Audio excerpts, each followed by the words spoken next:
Burning ash snuffs out life. Little stirs so close to an erupting volcano.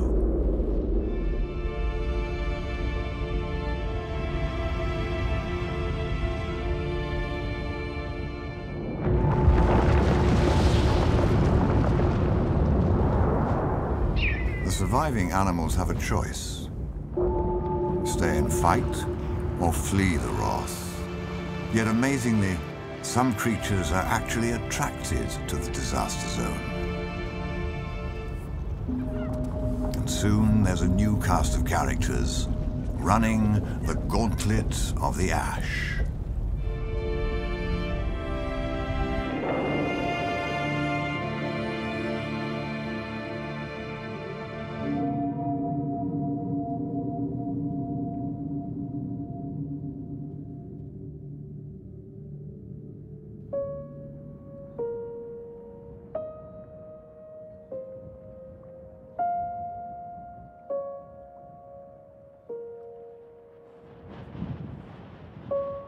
This giant butterfly lives in a land of active volcanoes. Every time one blows, it's forced to abandon its forest home and head off into the unknown.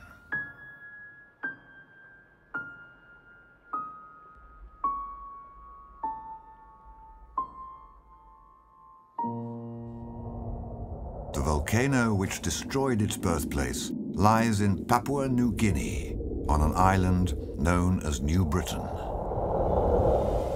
Here, the harbour town of Rabaul nestles inside a vast caldera, a large gaping central mouth with several smaller volcanoes around its edge.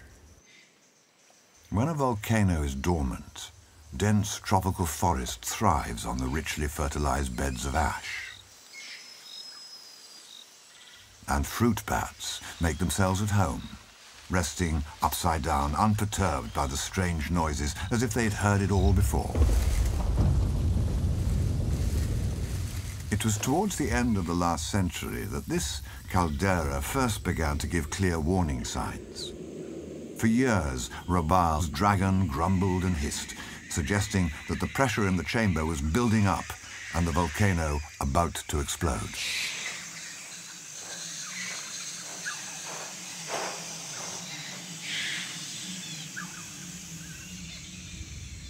Acidic gases began to burn the trees, as they are here at Kaka, another volcano within the same chain.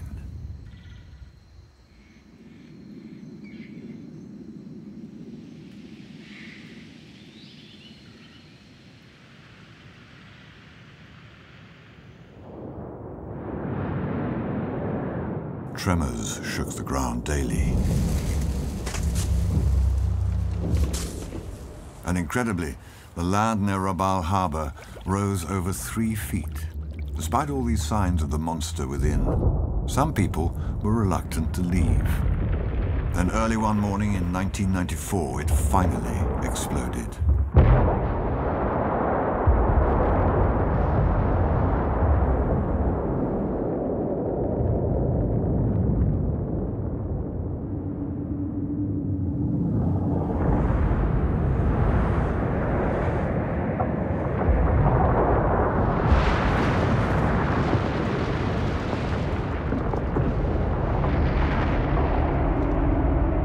Luckily, most people got away just in time. But this was only the start of its longest eruption in living memory.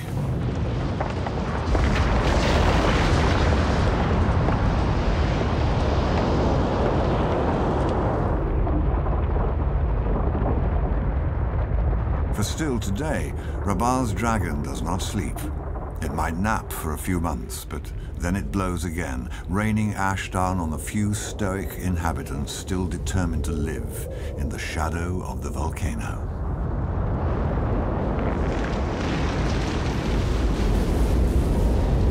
And each time the wind blows burning ash to a new area of forest, the story repeats itself as the residents are forced to choose either flee or face the consequences.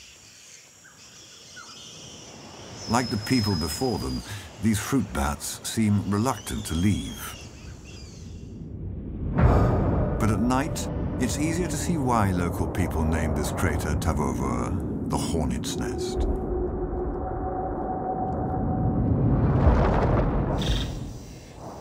Stinging ash coats the fruit like a dusting of pepper, and the hungry bats have little choice but to eat it.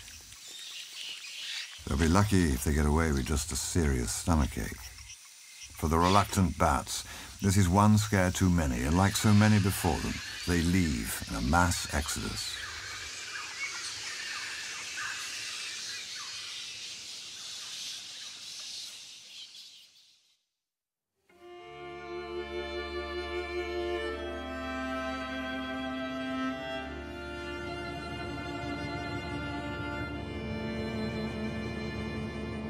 Come morning, the hornet's nest is extremely angry. Clouds of fresh ash absorb water and fall as thick, choking black rain. It coats the plants in a cement-like layer, which the sun's rays will never penetrate. No sunlight, no chance to grow. When water mixes with sulfur, it turns into burning sulfuric acid, yet another poison in the volcano's deadly cocktail. In this inhospitable landscape, 4 extraordinary creatures fight to bring young into this strange new world.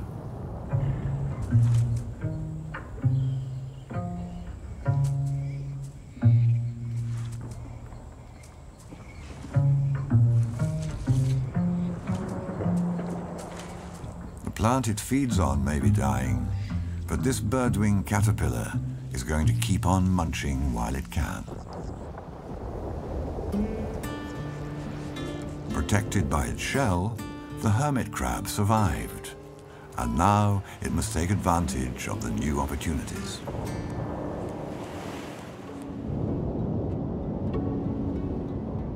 Casualties are easier to spot on the scorched earth, and the Brahminy kite moves in. As it scours the devastation for fresh pickings, it flies dangerously close to the volatile hornet's nest.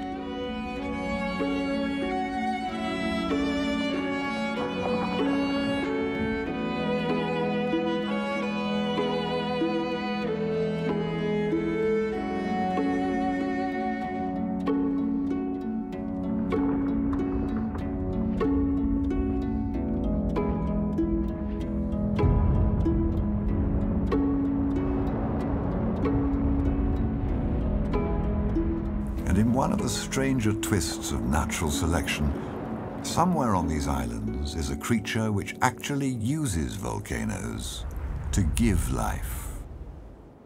For this strange, prehistoric-like bird, the Megapode, the roar of the volcano is like a call to commune with the ashes.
It's searching for the perfect nursery for its young. For these unusual birds actually use the heat from the ash to provide a natural incubator for their eggs. They have to be choosy, for the temperature needs to stay around body heat. They check it not with their large feet, for which they're named Megapode, but with a gland in their throat.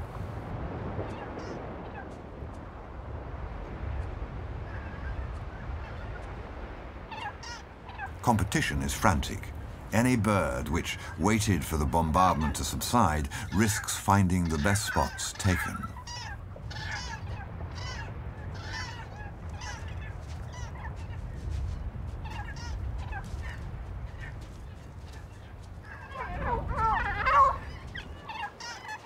In the danger zone, giant eggs are laid quickly in burrows, deep in the warm ash.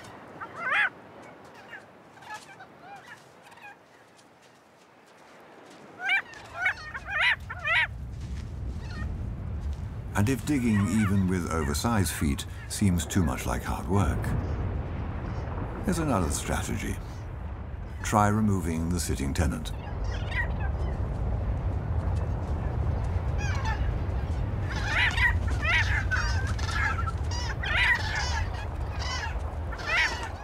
That's bad luck. This hen needs to get a move on, and not just because of the lava bombs. Warm ash fields are scarce. Over the next days and weeks, more and more hens will flock to this natural hearth.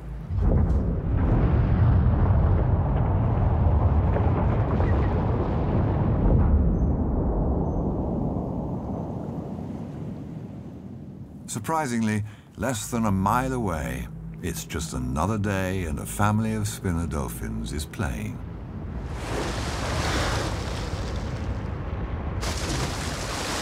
Bathed by fresh ocean currents and buffered from shock waves, they're protected from the destructive force.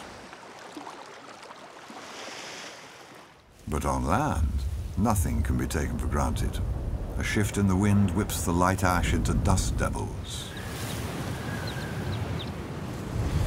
or drifts and dunes, which smother more plants.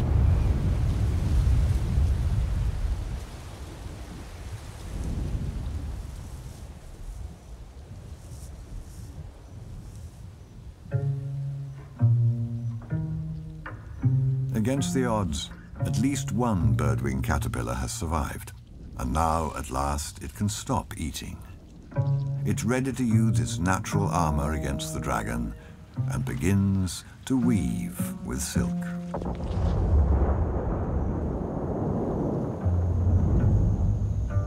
It builds a chrysalis, which when dry will protect it from extreme heat.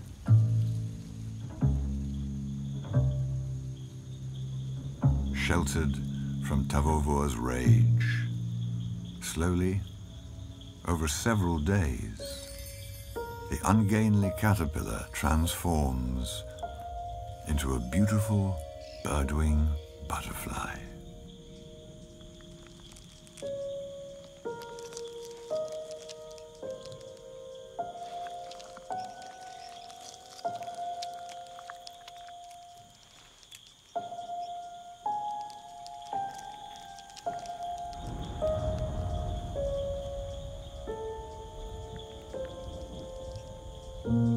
From her yellow wings, she's a female. Right now, she's at her most vulnerable. She needs another day free from ash and rain while her wings harden and her complex eyes learn to focus. A birdwing can see many more frames per second than we can, as if moving objects are in slow motion. And every detail so much sharper.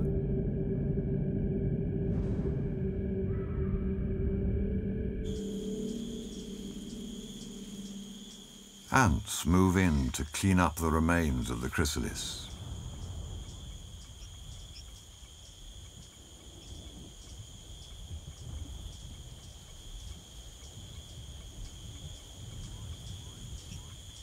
Having no eyelids, butterflies clean their eyes with their legs. Some hapless ants land in even more trouble.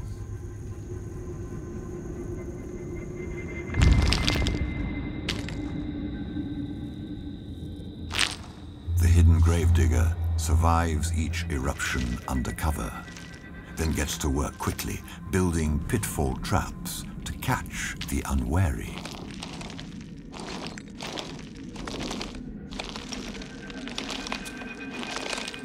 The aptly named antlion makes good use of the ash.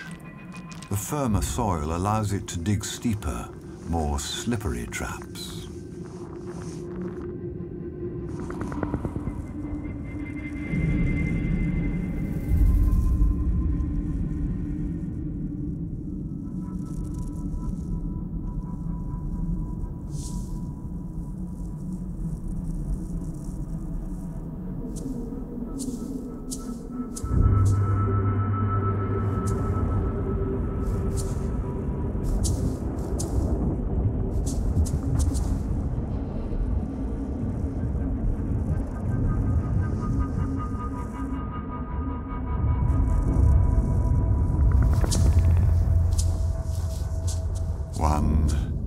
Unusually lucky escape.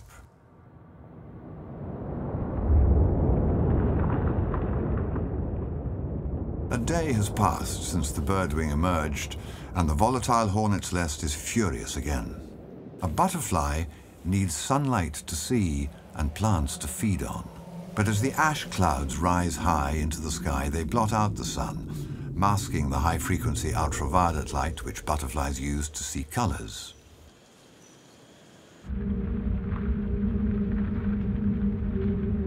She has less than 2 months to find a mate and start a new generation. Yet still she's struggling to focus. She can't even see her favorite food flowers despite her super sight. She's effectively blind.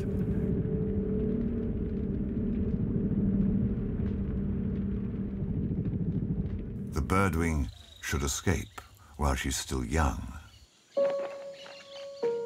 Disorientated and hungry, she heads upwards, seeking the ultraviolet light. But although her wings are as large as a blackbird's, they lack bone structure and are not as strong. The delicate birdwing is at the mercy of the prevailing winds. She can only fly with the wind or against it. To escape the plume of ash and to reach the light on the other side, she must fly directly towards the hornet's nest.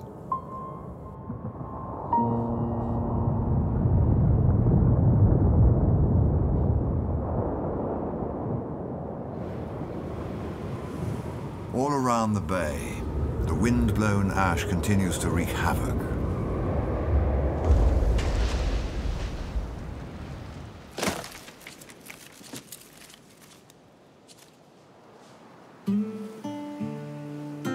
And the local opportunists are ready to take advantage of the chaos. Hermit crabs patrol the shoreline, using their antennae to find the free offerings thrown up by land or sea. This female needs to feast well.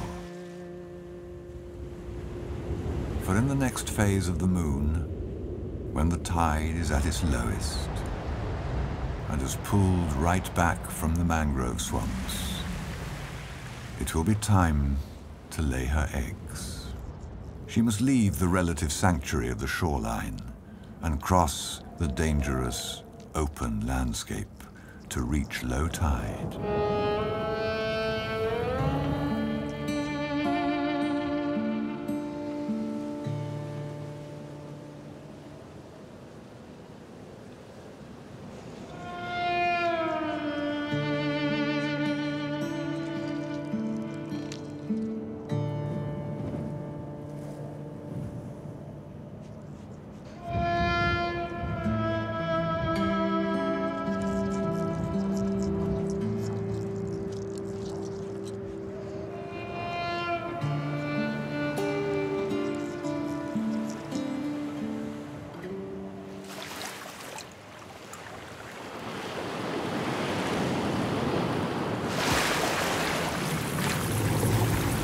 She heads for the coral reef, which has formed over cooled volcanic rock, to give her offspring some shelter.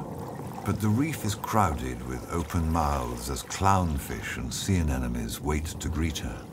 She lays over 1,000 eggs, and as soon as they meet salt water, tiny larvae hatch.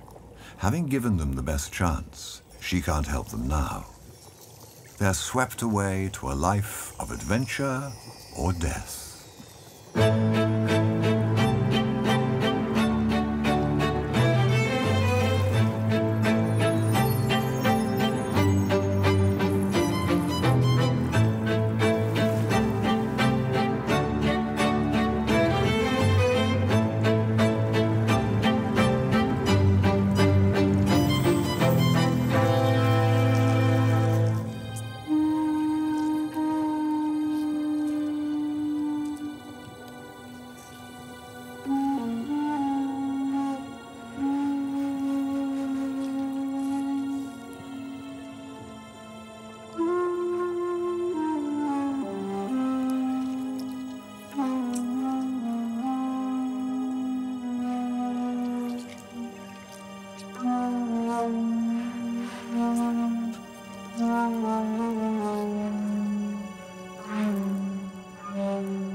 And if only 10 larvae survive, transform into baby crabs and colonize new islands somewhere in the Pacific Ocean, it won't have been a bad night's work for one mother.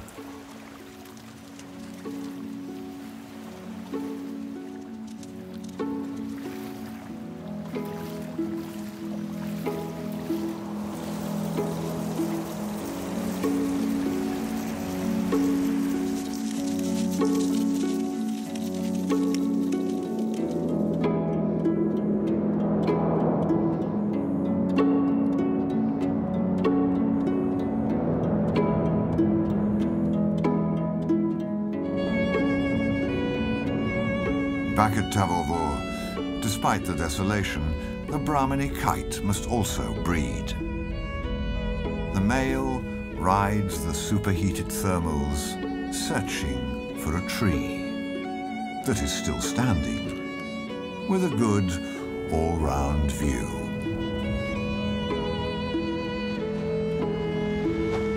This dying fountain tree seems a strange choice. Surely, even for a scavenger, it's far too close to an active volcano for comfort.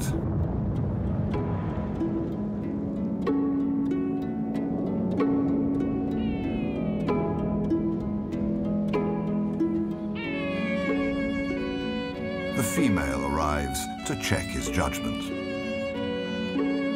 If she doesn't like his choice, she will simply move out.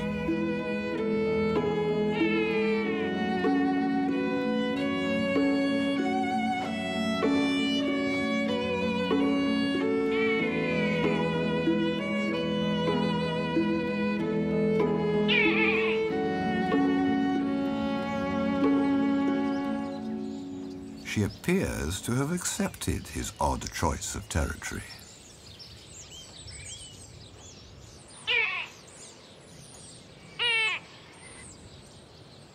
Just one other problem. A party of singing starlings also fancies the fountain tree. Starlings will always mob birds of prey, especially if they can gang up on them. They're protecting their own nests, but they're also notorious thieves. The kite sees them off. But starlings like to have the last word.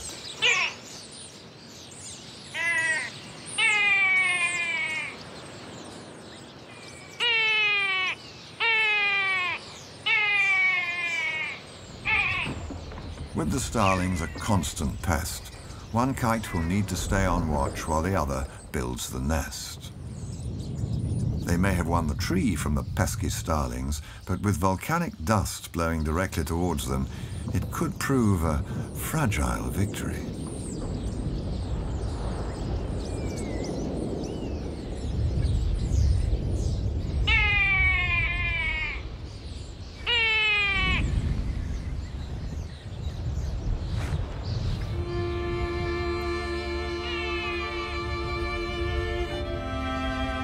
While the kites seem drawn towards the hornet's nest. At least one birdwing has made it to the other side of the plume in a bid to escape. At the mercy of the winds, birdwings can travel more than 100 miles a day as they seek new forest and islands in an extraordinary odyssey across open sea.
She can only see by daylight.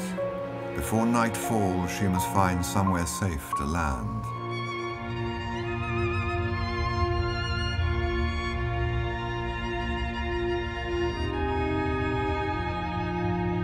By making such incredible journeys, these birdwings have colonized the entire coast of Papua New Guinea and south as far as Australia. But the wind is taking this traveler to the tiny island of Manam.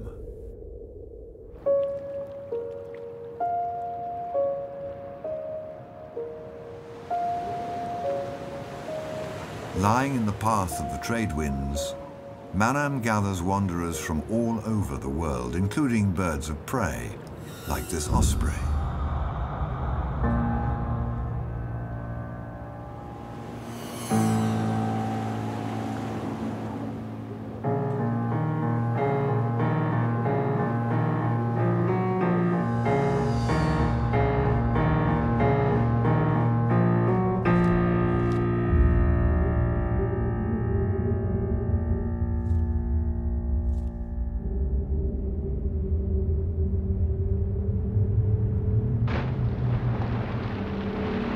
Luckily, ospreys only eat fish.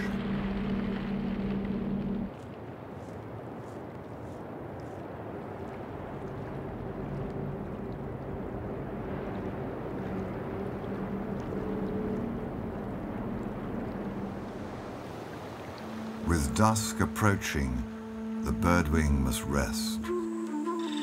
Fertilized by ancient ash beds, rich, lush forest covers Manam's slopes. To her, it must seem like butterfly paradise.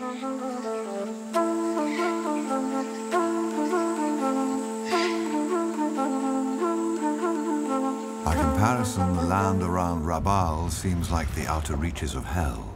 Sometimes the volcano is deceptively quiet as cooled magma plugs the crater, but pressure builds up again, ready to burst.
In a serious bad mood, Tavovor can chuck out several tons of ash daily.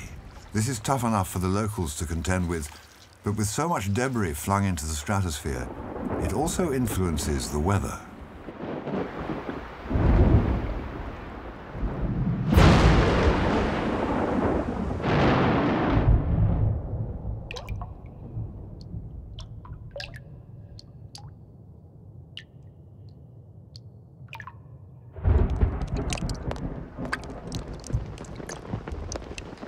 A tropical downpour offers some relief as it washes away encrusted ash.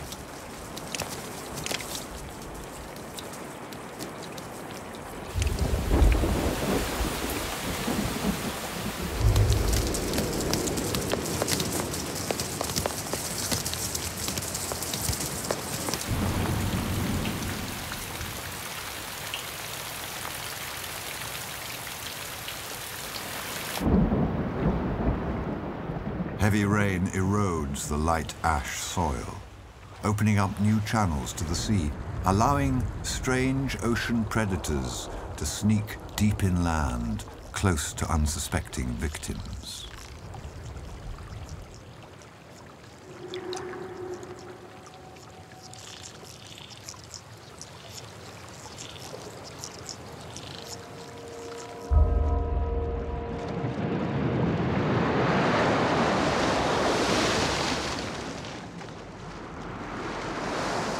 Giant mottled eels, up to 6 feet long.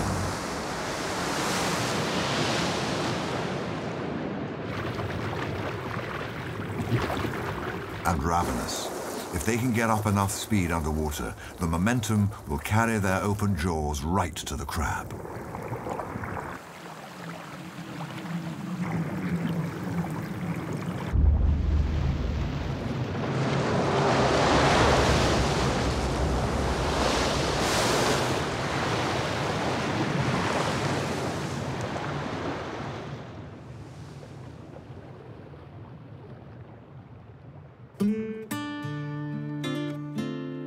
This hermit sidles out of reach. Living under regular attack from the volcano, it's got far bigger dangers to contend with.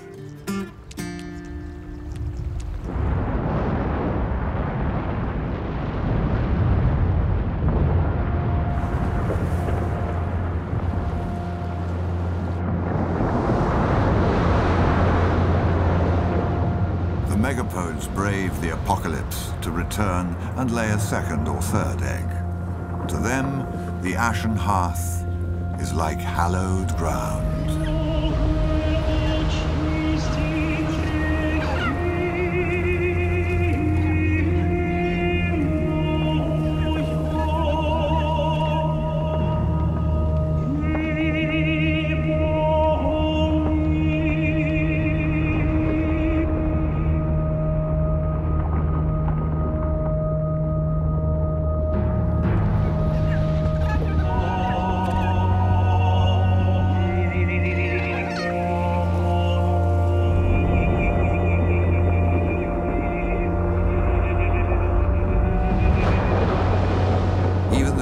Offer little shelter, for some of the bombs raining down are bigger than a truck.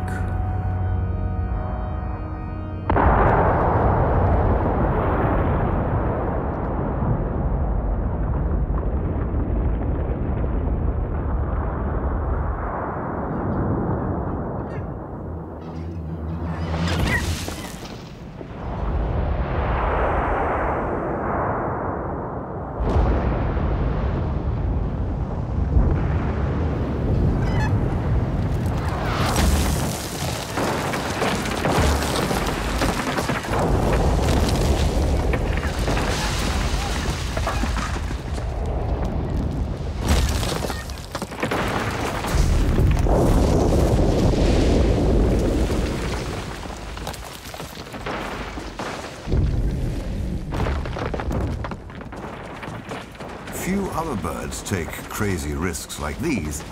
They've learned the hard way to run for their lives.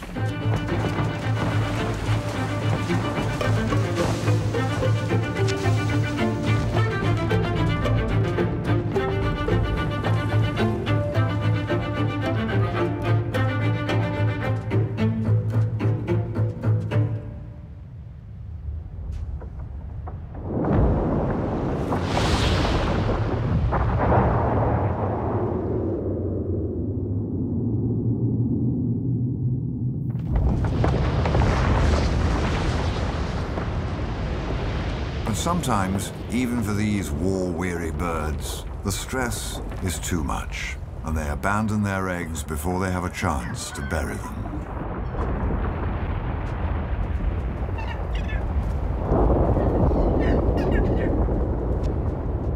And as usual in nature, someone is always ready to take advantage.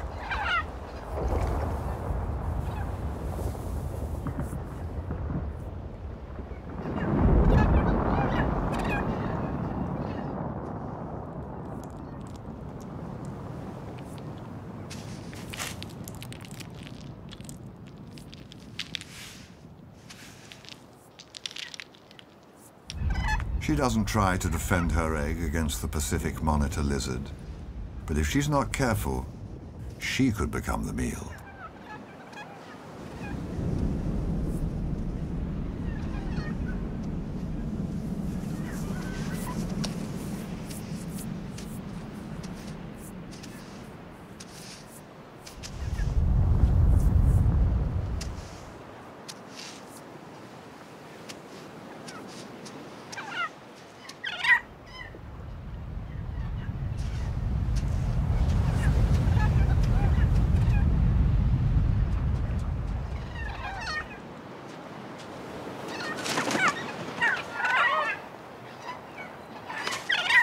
There's little they could do for their eggs anyway, because tasting scent particles with his forked tongue, the lizard finds its prey by smell.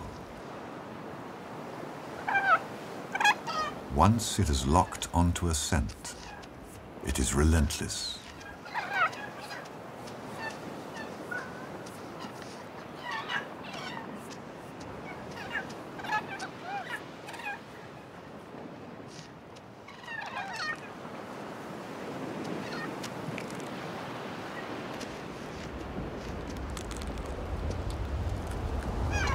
The hens may seem like hopeless parents, but in fact, they never defend their eggs. They take all their risks up front, dodging bombs, and put all their investment in the egg itself.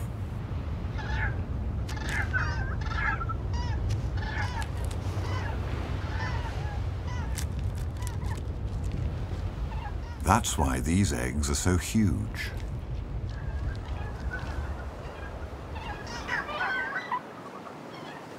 They're made up of 70% yolk, over twice as much yolk as a domestic hen's egg, designed to give the chick a good start.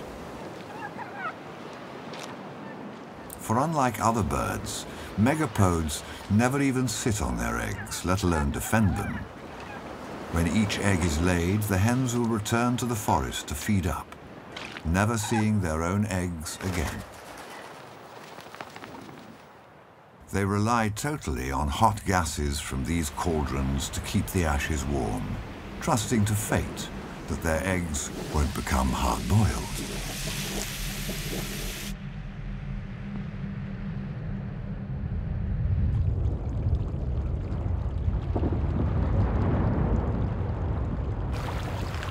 When the river levels fall, the volcanic toxins become concentrated and the water turns lethal, poisoning those who can't escape. And every time the monster spits, its weapons rain down on more casualties.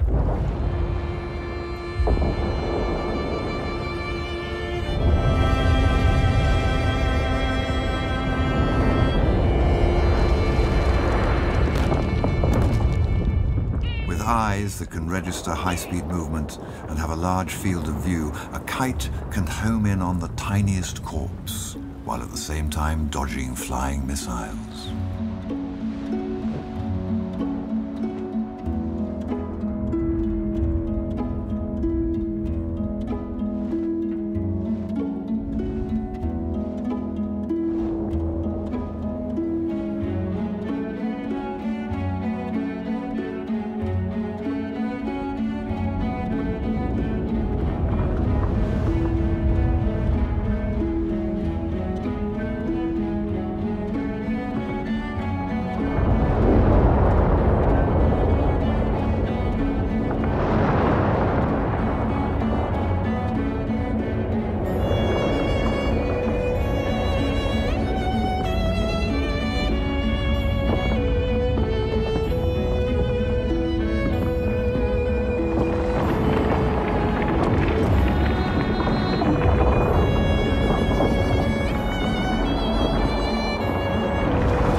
Hundreds of miles across the ocean, life seems much calmer on Manam.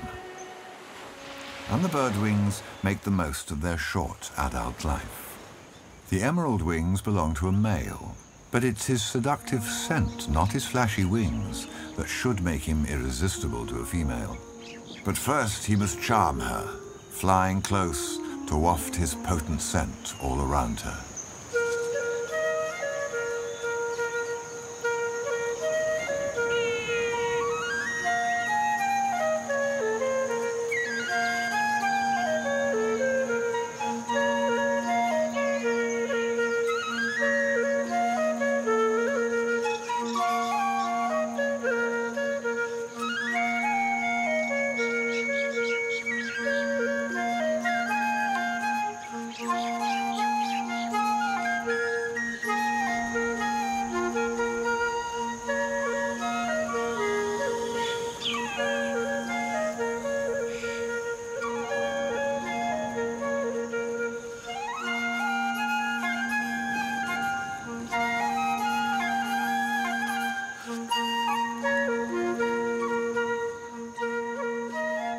This female is playing hard to get. She just wants to be left in peace.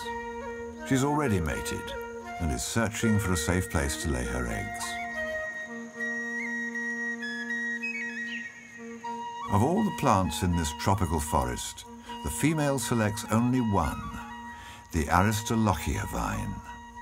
Its name means best for childbirth.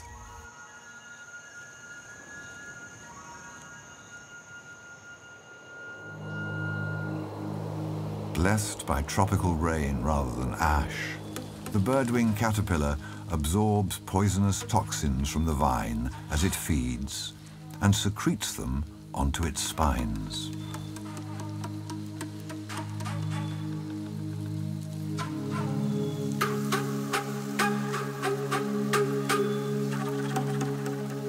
In theory, the poison will deter predators, including one of the largest pigeons in the world.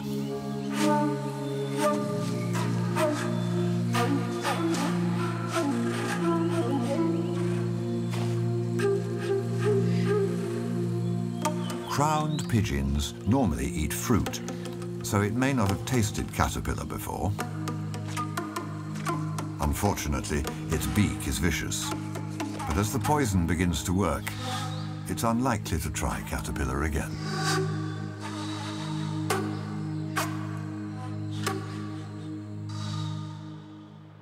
Back at Rabaul, the hornet's nest looks surprisingly benign. It changes mood constantly. When the crater hisses white smoke, it indicates that the pressure inside the chamber has fallen, for this is seawater evaporating and escaping through the cracks.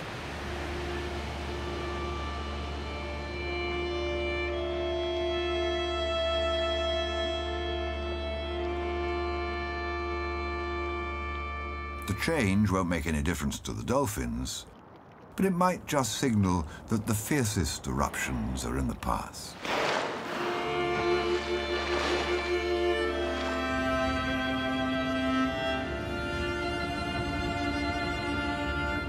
It seems a good day for the first Megapode chicks to emerge from their burrows. Unique amongst birds, they're on their own. With their mothers long gone, they have to fend entirely for themselves. But fortified by that huge yolk, they're born to run from flying bombs.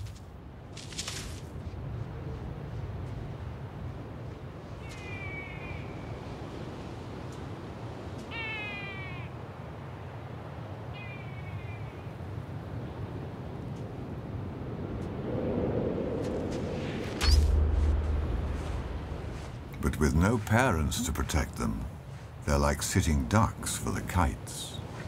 With so much fresh food on offer, the kites have chosen their nest site well. This pair seems perfectly suited to life amid the chaos, able to switch from scavenging on tiny casualties to hunting down live young. Kites are one of the most adaptable birds of prey. After more than 16 years of eruptions, as the kites hunt down the Megapode chicks, the community here has reached a kind of normality, if life can ever be normal around such a moody volcano.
The Megapode hens, which abandon their eggs to the care of the volcano, must also be doing something right, because several thousand birds now come here to lay their eggs each year.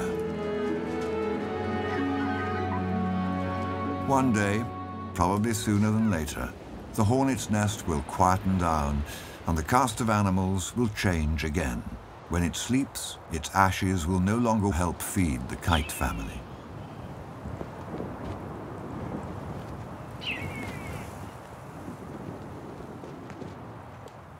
Some people are slowly returning, and soon tropical forest will cloak the crater slopes, as it already does on the opposite side of the bay. As one volcano grows tired, another awakes. In a land of volcanoes, even paradise is ephemeral. The volcano on Manam has now blown.